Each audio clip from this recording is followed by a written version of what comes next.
Irmãos, nós vamos abrir a palavra do Senhor no Evangelho de Mateus, capítulo de número 5, para lermos o verso de número 7. Mateus 5, 7.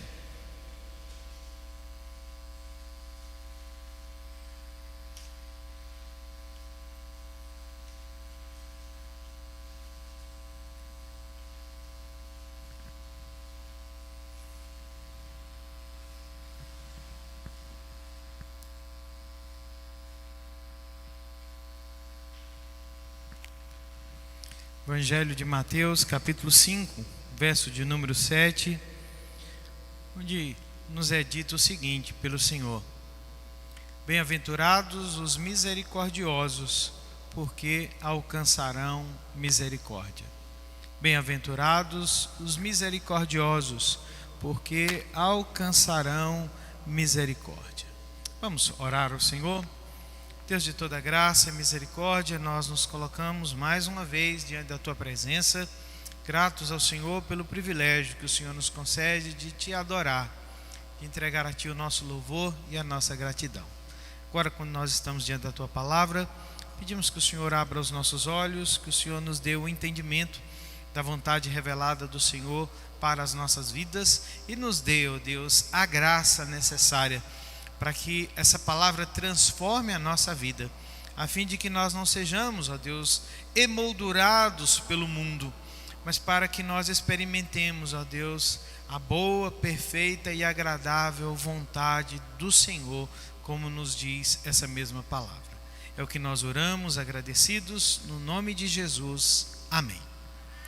Irmãos, nós temos tratado já há alguns dias sobre o chamado Sermão do Monte, que é, sem sombra de dúvida, o sermão mais famoso da história da fé, né? O sermão proferido pelo próprio Cristo, onde o Senhor está ensinando aos seus discípulos sobre o que é a vida no reino de Deus. O que acontece quando a nossa vida é submetida à graça do Senhor, ao domínio da graça de Deus? Jesus descreve que há uma transformação no caráter dos seus súditos, daqueles que entram no reino dele.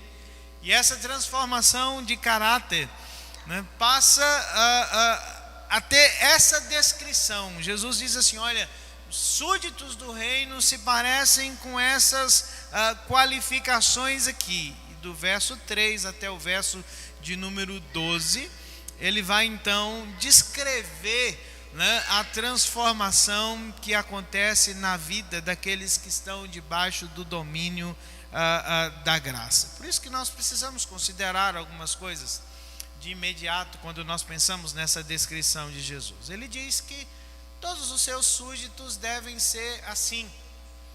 Essas não são qualificações que se esperam dos heróis da fé, daquelas pessoas mais crentes, né? Daqueles que você olha e diz assim: ó, não, fulano, só fulano dá conta de ser desse tipo aqui que Jesus está dizendo que é para ser. Não, Jesus espera que todos os seus súditos, todos os crentes, sem exceção, sejam dessa forma que ele está descrevendo aqui nessas bem-aventuranças. Ele diz também que todas essas marcas devem ser exibidas por todos os súditos do reino. Não é que ele olhe e diz assim: olha, eu quero que os meus súditos, alguns, né, sejam pessoas que têm fome e sede de justiça, que outros sejam pessoas que choram, que outros sejam pobres de espírito. Não, ele diz assim: todos os servos devem exibir todas as qualificações, todas essas marcas apresentadas aqui. E ele quer também que nós entendamos que essas não são características naturais, né? Não são coisas que você olha como traço de personalidade. Você diz assim: olha, pastor, eu tenho um tio, mas é uma pessoa misericordiosa. Eu nunca conheci uma pessoa boa, pessoa misericordiosa como meu tio. Ele não tem nada a ver com Deus, ele é um ateu, mas pensa numa pessoa misericordiosa. Não. Jesus não está descrevendo qualidades naturais, mas esses traços, né, são marcas forjadas pelo próprio Cristo no caráter daqueles que são seus súditos, daqueles que creram no Evangelho, daqueles que creram na palavra. E Jesus diz que essas pessoas, súditos do seu reino, transformados dessa forma, são as pessoas que recebem a aprovação de Deus, né? Quando ele diz assim, bem-aventurados, ele está dizendo, olha, essas pessoas são as que são verdadeiramente felizes, essas pessoas são as pessoas, né, que agradam a Deus, aqueles que exibem essas marcas. Nós vimos até agora as 4 primeiras marcas, né, que nos falam sobre o senso da nossa falência espiritual. No verso 3, Jesus diz assim, olha, bem-aventurados são os pobres de espírito. Os pobres de espírito são aqueles que sabem, né, que eles não têm nada, absolutamente nada a oferecer a Deus. Ele diz que bem-aventurados são aqueles que estão de luto pelos seus pecados. Por isso que ele diz assim, olha, bem-aventurados os que choram. Choram pelos seus próprios pecados, choram pelos pecados dos outros. Jesus diz que abençoados são aqueles que têm, né, um senso de dependência e submissão a Deus. Ele diz assim, bem-aventurados são os mansos, verso de número 5. E a semana passada nós vimos a 4ª marca, quando ele diz que abençoados são aqueles cujo desejo intenso do coração é conformar a sua vida à vontade de Deus. Ele diz assim, felizes, abençoados são aqueles que têm fome e sede da justiça de Deus. A maioria dos comentaristas bíblicos dizem que essas primeiras 4 bem-aventuranças ou beatitudes são ou descrevem a transformação do caráter interno dos súditos do reino de Deus. Ou seja, elas refletem o relacionamento que o cristão tem com Deus. Pobreza de espírito, choro espiritual, mansidão espiritual, fome e sede de justiça, são coisas que marcam o caráter interno, né? O relacionamento que os súditos do reino têm para com o próprio Deus. E as 4 últimas bem-aventuranças, né, falam das transformações enquanto uma manifestação externa de caráter, ou seja, a mudança do coração resulta em alguma coisa. O que resulta? Resulta num relacionamento para com o outro, de uma forma completamente diferente. E Jesus começa essa segunda parte das bem-aventuranças, né, pela 5ª bem-aventurança, falando sobre a misericórdia. Ele diz assim, olha, bem-aventurados, felizes, aprovados são os misericordiosos, porque estes, e somente estes, obterão ou alcançarão misericórdia. O que Jesus quer dizer com isso? Essa declaração, irmãos, ela é aparentemente contrária à nossa compreensão de salvação pela graça, porque parece estar dizendo que a misericórdia de Deus depende da nossa misericórdia demonstrada a outros, que nós só obteremos a misericórdia do Senhor, nós só alcançaremos a misericórdia do Senhor se nós mostrarmos misericórdia para outras pessoas. Será que é isso mesmo? Porque se assim for, sem chances. Quem de nós pode dizer que vai alcançar a misericórdia de Deus? Quem de nós pode dizer que vai experimentar a salvação? Se for assim, esqueça. É bem possível que nessa semana você não mostrou misericórdia a absolutamente ninguém. Se for assim, quem pode se declarar como uma pessoa abençoada, uma pessoa aprovada por Deus?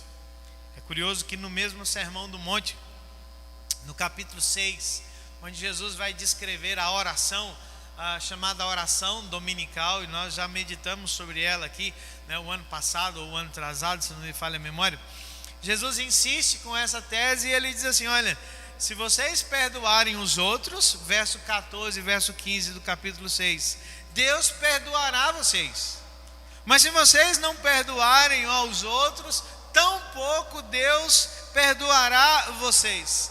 É isso mesmo que Jesus está dizendo, que ele está insistindo, porque parece que isso é completamente contrário à salvação pela graça. Será que o perdão de Deus a nós, a minha vida, a sua vida, realmente depende do perdão que nós mostramos uns aos outros? Porque se assim for, esqueça.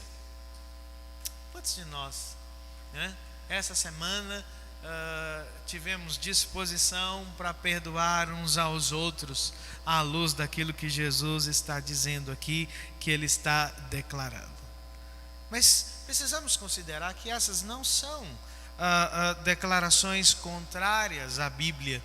Nós nos lembramos que uma das regras, talvez a regra mais fundamental de entendimento bíblico, de interpretação bíblica, é que nós interpretamos os textos mais difíceis, os textos mais obscuros, à luz daqueles que são mais claros. E o contexto das Escrituras, em toda ela, nos fala sobre uma salvação que é pela graça, única e exclusivamente pela graça. Então Jesus não está declarando aqui alguma coisa que é contrária à natureza graciosa da salvação.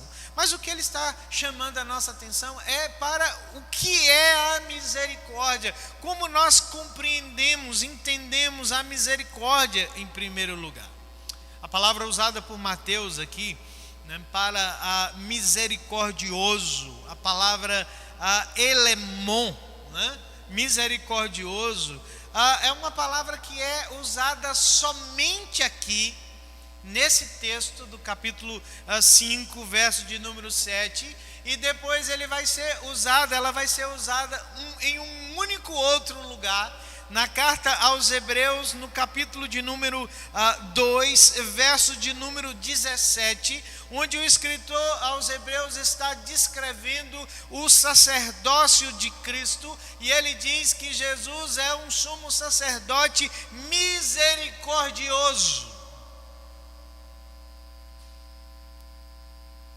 Essas duas únicas passagens chamam a nossa atenção para o sentido de misericordioso, né? E na raiz dessa palavra está, na língua grega, o sentido de benfeitor, ou seja, misericórdia é a bondade que é oferecida àqueles que estão sofrendo, àqueles que estão enfrentando aflição, angústia.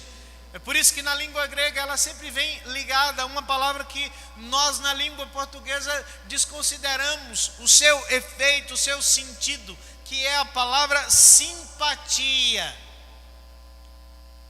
A pessoa simpática na língua grega é aquele que experimenta junto, que sofre junto com aqueles que sofrem, com aqueles que estão em aflição, e ele mostra bondade a essas pessoas, né? Imagine que definição ou que palavra radical essa palavra que Jesus proferiu, principalmente quando nós consideramos o contexto em que ele vivia do mundo romano. Irmãos, os romanos simplesmente eles desprezavam a misericórdia. Um filósofo romano chegou a declarar que a misericórdia era uma doença da alma, era um sinal supremo de fraqueza, né? Sinal de uma pessoa que não tinha o que era necessário, o que era preciso para ser homem de verdade.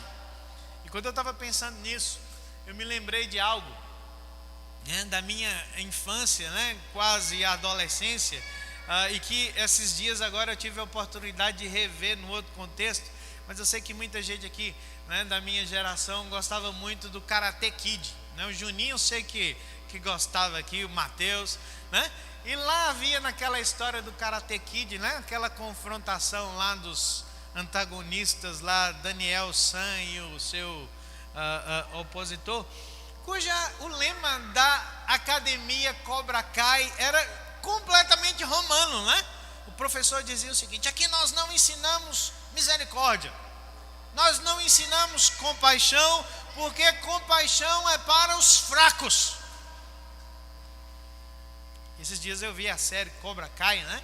Que é lá uma repaginada depois dos anos na história. Está lá o mesmo lema. Nós não ensinamos misericórdia, nós não ensinamos compaixão, porque compaixão é fraqueza de alma. Aqueles que são compassivos, aqueles que são misericordiosos, não têm o que é preciso, não têm o que é necessário para serem homens de verdade. Os romanos exaltavam a justiça, eles exaltavam a coragem, eles exaltavam a disciplina, o poder, essas 4 coisas que eles consideravam as virtudes cardeais, mas não a misericórdia. Então, quando uma criança nascia numa casa romana, o pai tinha todo o poder sobre ela, né? E se ele simplesmente quisesse que aquela criança não continuasse viva, ele simplesmente podia fazer assim com o seu polegar e aquela criança era imediatamente afogada. Se um homem romano quisesse se livrar do seu escravo, ele simplesmente podia matar o seu escravo e não sofrer nenhuma penalidade. Se ele quisesse simplesmente se livrar da sua esposa, ele podia fazer a mesma coisa com ela e não sofrer nenhuma penalidade. Não havia misericórdia, não havia compaixão no mundo romano. Então imagine, né, como aquele sermão de Jesus causou estranheza a uma audiência que, ainda que conhecesse a misericórdia, porque eles eram hebreus, judeus, viviam sobre uma égide de um poder assim, que considerava a misericórdia fraqueza, doença de alma. E quando nós consideramos o sentido da palavra hebraica, né, usada no Antigo Testamento para misericórdia, uma palavra chamada hesed, que segundo alguns estudiosos é muito difícil de ser traduzida, mas cujo conceito significa a capacidade de entrar direto na pele de outra pessoa, para que você possa ver as coisas com os olhos daquela pessoa, pensar as coisas com a mente daquela pessoa, sentir as coisas com os sentimentos daquela pessoa.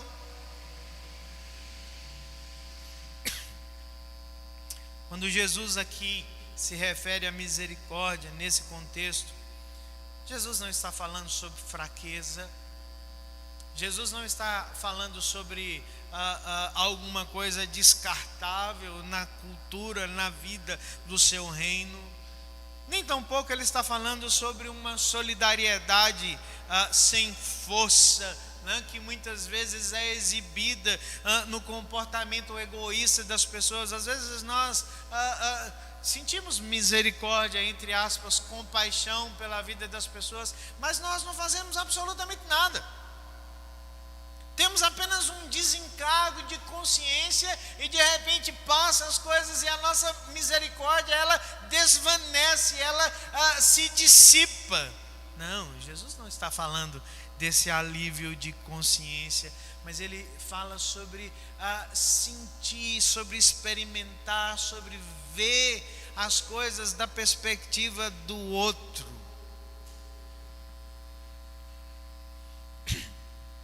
Dr. James Boyce, um conhecido pastor, pregador americano, dizia o seguinte, que o fato de nós sermos criados à imagem e semelhança de Deus traz para todos nós, como seres humanos, um senso de dignidade que é inato.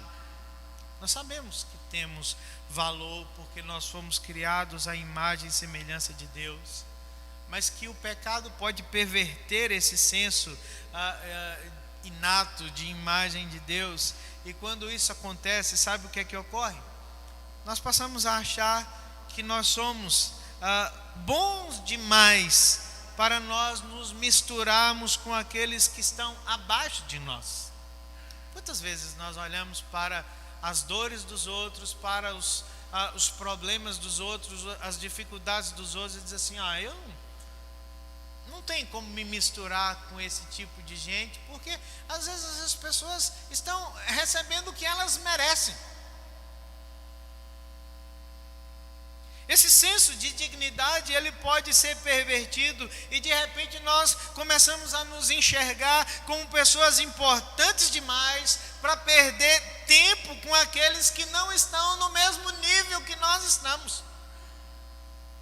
Quantas vezes, irmãos, isso é tão fácil, isso é tão comum, né?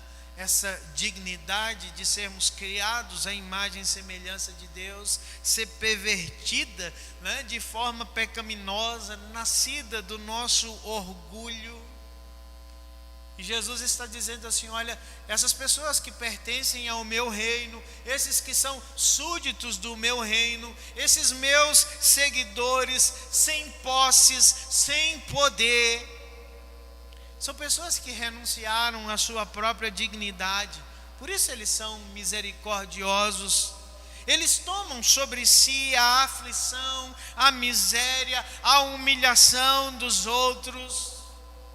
Eles têm um amor irresistível por aqueles que são marginalizados, por aqueles que estão enfermos, por aqueles que são injustiçados. Porque eles têm fome e sede de justiça. Porque eles são misericordiosos, porque eles choram pelos seus pecados e pelos pecados dos outros, porque eles têm um senso completo da sua falência espiritual diante do Senhor. É por isso que se alguém cai em desgraça, esses seus discípulos misericordiosos são aqueles que estão dispostos a sacrificar a sua própria honra para proteger, para tomar alguma coisa, para oferecer àquela pessoa, às vezes oferecer a si mesmo. Jesus está dizendo assim: aqueles que são misericordiosos sabem o que significa misericórdia. Não é fraqueza, nem tampouco é uma consciência desbotada, né, que momentaneamente se incomoda com alguma coisa. Não, a misericórdia é alguma coisa, né, que nos faz enxergar, sentir, ver as coisas de um lugar que não é o nosso, mas daqueles que sofrem, daqueles que estão enfrentando as suas dificuldades, os seus problemas, as suas misérias. Sabe por que os misericordiosos agem assim? Segunda coisa que Jesus quer dizer para nós nessa noite, nesse texto, é porque a misericórdia vem da misericórdia. Ele diz assim: olha, bem-aventurados os misericordiosos, porque somente eles obterão a misericórdia. Ele não está invertendo a graça, mas ele está chamando a nossa atenção para a natureza da graça. Quantas vezes nós ouvimos e compreendemos que a salvação é pela graça, e é verdade, mas nós nos esquecemos que a salvação também é pela misericórdia.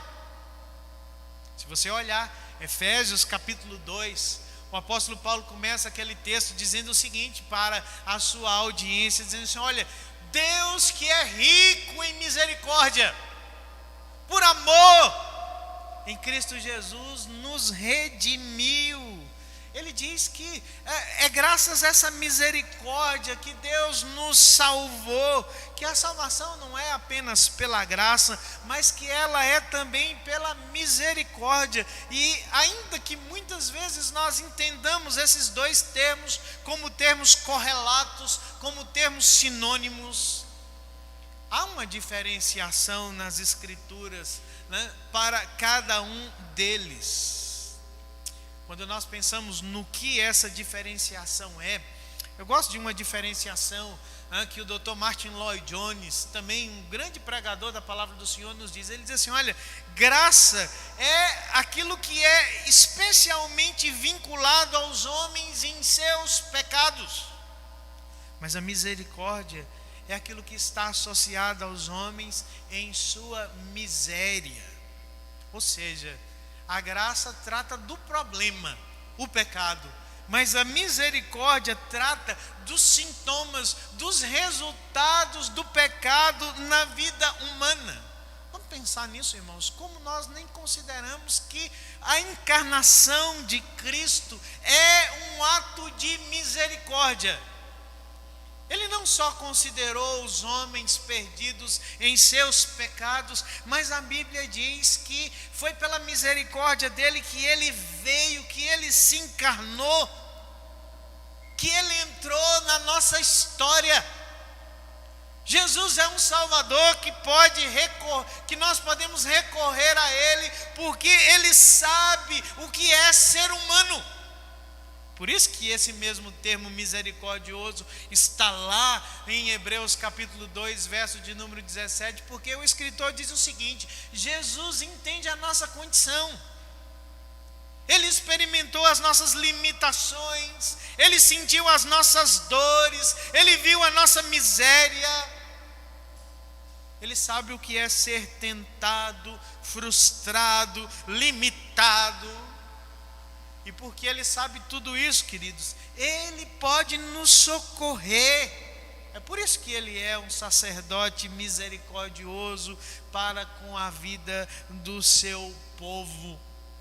A Bíblia está chamando a nossa atenção que é a misericórdia que fez com que Deus viesse a estar conosco em Cristo Jesus. É por isso que nós não podemos entender a misericórdia se nós não considerarmos que a misericórdia vem da misericórdia. Que nós precisamos olhar para aquele que veio à nossa história por conta da nossa miséria.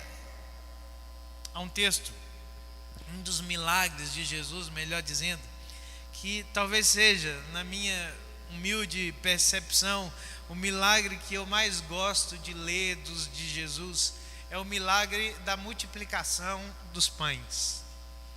É o único milagre que está em todos os 4 evangelhos. Depois, se você tiver a curiosidade de perceber, os evangelistas têm perspectivas diferentes do ministério de Jesus e eles escrevem para públicos diferentes, então eles são seletivos sobre muitas coisas a respeito de Cristo, mas com relação a esse milagre da multiplicação dos pães, todos eles escreveram sobre o mesmo milagre. É o único que temos, que está presente nos 4 evangelhos, mas há algo diferencial em cada um desses evangelhos, né?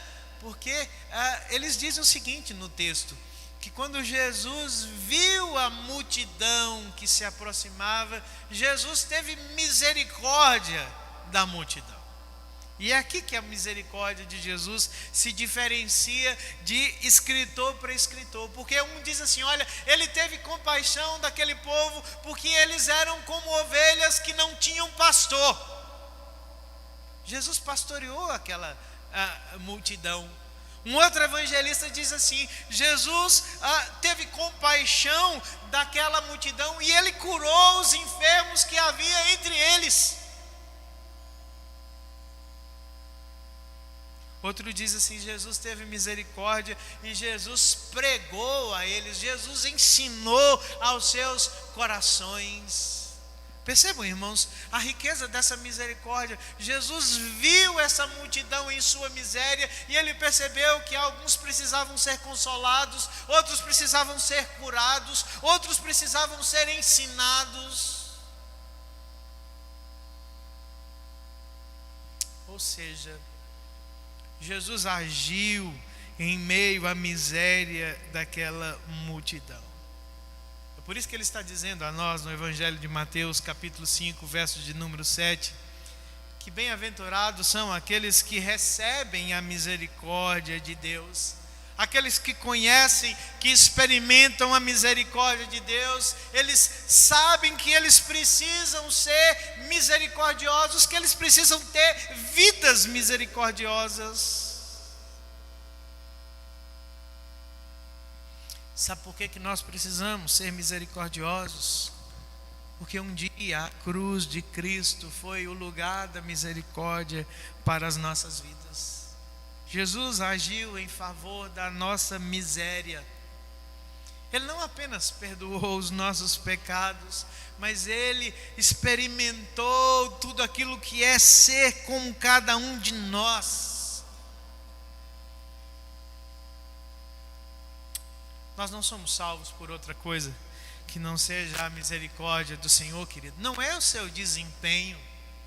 É por isso que Jesus não está indo de encontro com a palavra do Senhor. Ele não está dizendo assim: olha, você depende do seu desempenho. Se você for misericordioso, se você for perdoador, você vai alcançar misericórdia, você vai alcançar perdão. Não, Ele não está dizendo nada sobre o nosso desempenho, mas Ele está dizendo que é graças à misericórdia, graças a Deus ter entrado na nossa história, que nós obtivemos a nossa redenção, a nossa salvação. E ser parte do reino de Deus, ser súdito do reino de Deus, é ter essa clara percepção de que nós recebemos misericórdia dos céus. Se você realmente conhece essa misericórdia, se você realmente recebeu essa misericórdia, se você realmente encontrou essa misericórdia, Jesus está dizendo: você vai mostrar misericórdia na vida de outras pessoas. Porque quem conhece a misericórdia, quem já experimentou a misericórdia, vai mostrar, vai ministrar misericórdia à vida de outras pessoas. Quando nós consideramos essa ação misericordiosa do Senhor, nós precisamos entender que mostrar misericórdia, ou entender de onde veio a misericórdia, nos leva para dois caminhos. Primeiro, um caminho de perdão. Eu citei aqui para vocês que o Sermão do Monte chega lá na oração e fala sobre o perdão dos pecados que nós devemos dar a outras pessoas, com base na misericórdia do Senhor. E Jesus contou uma parábola para nos ilustrar isso. Mateus capítulo 18, ele falou a respeito de um homem que tinha uma dívida impagável.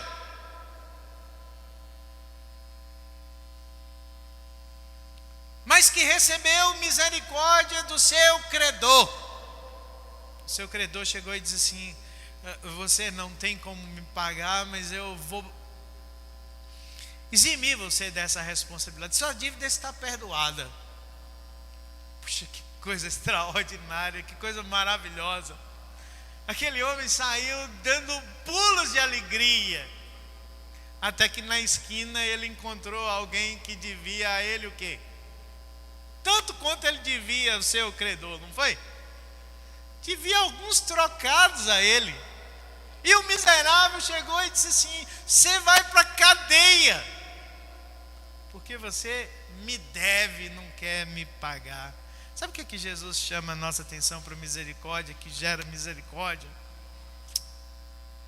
É que nós deveríamos considerar, irmãos, que nós não temos como fazer outra coisa uns com os outros que não seja agir em misericórdia, se nós recebemos a misericórdia do Senhor. O que são as coisas que os outros têm contra você, ou que você tem contra os outros, perto daquilo que Deus tinha contra nós?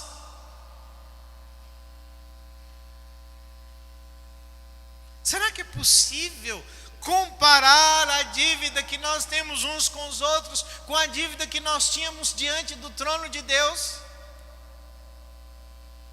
É por isso que Jesus está dizendo assim: olha, não depende do seu desempenho, mas se você experimentou o perdão misericordioso de Deus, é claro que você vai mostrar perdão, você vai agir de forma misericordiosa, perdoando aqueles que te ofenderem, aqueles que têm algum problema contigo. Mas ele não falou só de perdão misericordioso, ele está falando de uma ação misericordiosa de socorro. E talvez a história mais famosa que Jesus contou sobre misericórdia é a história do bom samaritano, porque aquele é o retrato da misericórdia, irmãos. Nós conhecemos a história. Jesus diz a respeito de um homem que é assaltado na estrada, que é deixado semi-morto,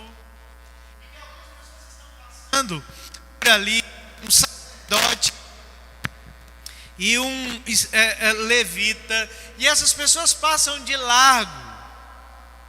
Mas há um samaritano que passa e que mostra misericórdia àquele homem. E sabe qual é a misericórdia que ele mostra? O quê? Ele vai lá para daquela pessoa que ele nem mesmo conhecia e que naturalmente era um opositor, um inimigo seu. Ele trabalhou para restaurar a vida daquela pessoa, mas ele podia ter agido de forma diferente, como nós agimos. Aquele homem podia ter dito o seguinte: olha, a culpa é da sociedade, né? Que não pôde trabalhar para prover segurança para esse homem na estrada. Quantas vezes a gente age dessa forma? Nós culpamos os sistemas que nos cercam por aquilo que acontece, pela miséria que nós presenciamos no mundo. Aquele homem podia ter ido atrás dos salteadores, não podia? Disse: olha, por uma questão de honra, eu vou atrás, vou vingar a honra desse homem. Ele não fez nenhuma coisa nem outra. Sabe o que ele fez? Ele agiu com misericórdia, porque agir com misericórdia significa trabalhar em prol da restauração da vida das pessoas. Não importa quem tenha produzido a miséria, não importa quem seja culpado por ela. Jesus diz que se nós entendemos o que é a misericórdia de Deus, se nós recebemos a misericórdia de Deus, nós somos aqueles que mostram misericórdia, aqueles que agem no sofrimento, aqueles que pensam as dificuldades, que encaram os problemas e as dificuldades dos outros, para tentar restaurar aqueles que estão em miséria. A terceira e última coisa que Jesus nos diz nesse texto a respeito da misericórdia é que ele diz que a misericórdia produz bênção nas nossas vidas. Ele diz assim: bem-aventurados os misericordiosos, porque somente os misericordiosos, o quê? Alcançarão misericórdia. Mas eles já alcançaram a misericórdia. Eles já receberam a misericórdia. Mas Jesus diz que há mais misericórdia e que por isso eles podem se considerar felizes, abençoados, por aprenderem a ser cada vez mais misericordiosos. Nós precisamos pensar, irmãos, que abençoados, que felizes são aqueles que experimentam a graça do Senhor. É interessante como Jesus fala algo que é contrassenso para nós, porque nós dizemos assim: olha, sabe quem é a pessoa abençoada, quem é a pessoa feliz? Aquele que não tem problema, não é? Humanamente falando, nós dizemos assim: abençoado é aquele que não tem problema. Jesus diz assim: não, abençoado é aquele que age no problema dos outros. E sabe o que me faz pensar nisso? É uma historinha que eu já contei para vocês, e eu vou repeti-la. Desculpe aqui a repetição, alguns já conhecem, mas diz que dois homens estavam conversando, né? Um estava contando para o outro amigo as suas misérias, os seus problemas, as suas dificuldades, né? E um disse assim: rapaz do céu, essa semana lá em casa foi terrível. Eu enfrentei tantas coisas lá em casa, os encanamentos da casa, né? Todos detonados, e foi um pandemônio. Aí o outro falou assim: cara, podia ser pior. Falou assim: é mesmo, podia mesmo, desgraça pouca é bobagem, né? Podia ser pior mesmo. Vamos agradecer a Deus e louvar a Deus. Aí ele se lembrou que não foi só em casa que ele tinha tido problema naquela semana. Ele falou assim: rapaz, essa semana no trabalho também foi bronco. Eu briguei com fulano, eu discuti, eu fiz e aconteceu. Foi uma semana do cão lá, essa semana. E o outro falou assim, mas podia ter sido pior. Eu falei, é mesmo, podia ter sido pior, é mesmo. Eu preciso ter uma visão mais otimista das coisas. E passou. Aí ele lembrou que não foi só em casa, não foi só no trabalho, foi na igreja, foi na rua que ele teve problemas. E ele foi citando os problemas. E o outro falou assim, mas podia ter sido pior. Aí chegou uma hora que ele não aguentou mais. Falou assim, eu estou contando tanta coisa aqui, você está toda hora dizendo que podia ser. O que é que podia ter sido pior? Eu falei assim, podia ter sido comigo. Graças a Deus que foi com você, né? Podia ter sido comigo. O que essa história nos ensina sobre misericórdia? Que Jesus está dizendo que abençoados, felizes, não são aqueles que não têm problemas, mas aqueles que podem agir na vida dos outros que têm problemas. Sabe por quê? Porque quando a gente entra na miséria dos outros, nós descobrimos como nós somos abençoados. Às vezes nós nos queixamos de tantas coisas, nós lastimamos, nós reclamamos da nossa vida, e falta-nos uma experiência de misericórdia para entrar na miséria do outro, para entrar na casa do outro, para nós descobrirmos como a nossa casa é abençoada, como a nossa família é abençoada. Como é abençoado ter um emprego onde você consegue prover as necessidades da sua casa, num mundo em que as pessoas não têm o suficiente. Jesus está chamando a nossa atenção para isso, para nós considerarmos como os misericordiosos são abençoados, porque nós poderíamos dizer o seguinte: olha, poderia ser comigo, poderia ser com a minha casa, poderia ser com a minha família, poderia determinado tipo de coisa estar acontecendo com a minha vida. Quando nós consideramos a miséria dos outros, nós consideramos como Deus tem sido um Deus gracioso para conosco. E como é possível agir, irmãos, e abençoar a vida de outras pessoas que sofrem, que enfrentam situações de problemas e situações de dificuldade. Essa semana eu li uma frase do Pablo Picasso, muito interessante. Ouvi, na realidade, alguém citando em um contexto, dizendo o seguinte, que um dia Picasso disse o seguinte: o significado da vida consiste em você achar o seu dom. Quando você descobre o seu dom, naquilo que você é bom para fazer, você descobre o significado da sua vida. Mas ele disse assim, mas o propósito da vida, que não é a mesma coisa que o significado, é compartilhar o dom com outras pessoas.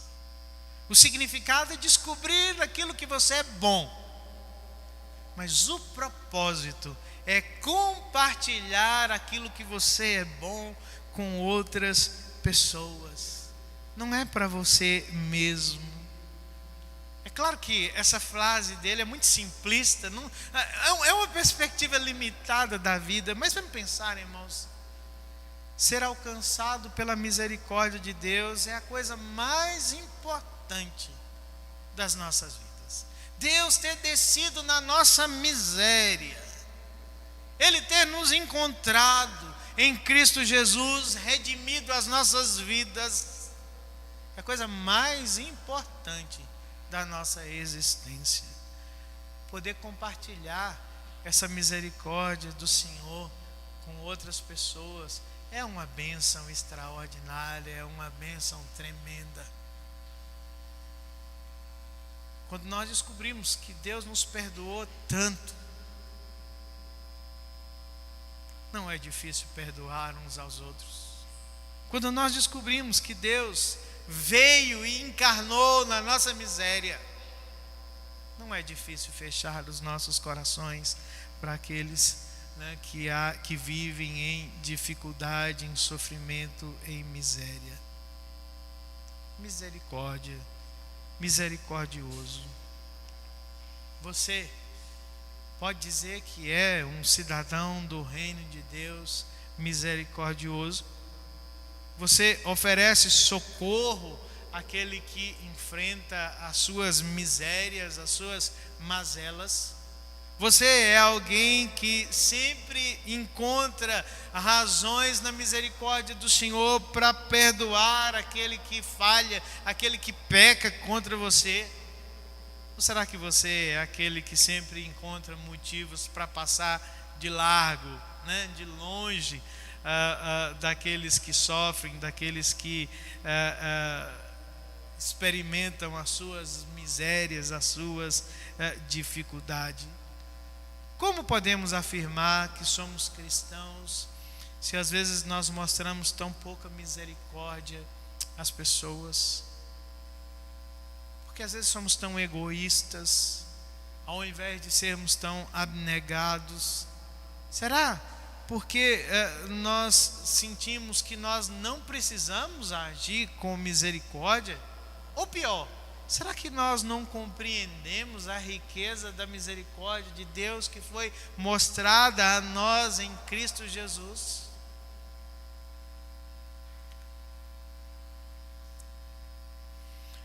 O comportamento impiedoso do levita e do sacerdote da história que Jesus contou, sabe como é que nós explicamos isso?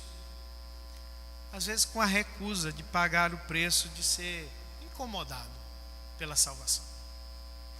Às vezes pela recusa de morrer para os nossos próprios planos, não desviar da nossa rota, dos nossos planos para se incomodar com os outros. Às vezes a recusa em se conformar com a vontade de Deus. Mas Jesus quer que nós entendamos de forma bem clara de que se nós não mostramos misericórdia uns aos outros, talvez é porque nós não tenhamos recebido a misericórdia do Senhor, ou talvez nós não tenhamos compreendido, né, a riqueza da glória revelada em Cristo Jesus a nós na cruz do Calvário. Você pode dizer que é um cidadão do reino de Deus, olhando para esse aspecto da misericórdia recebida e da misericórdia demonstrada? Disso depende você se enxergar ou não no reino de Deus, ser verdadeiramente um cidadão do reino de Deus. Vamos ficar de pé. Nós estamos caminhando para o final do nosso culto público.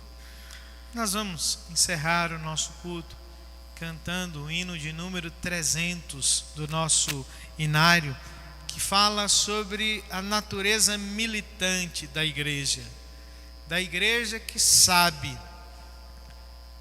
o preço que foi pago na cruz do Calvário para que nós fôssemos salvos e para que nós pudéssemos viver à luz dessa salvação. Vamos cantar hino de número 300 para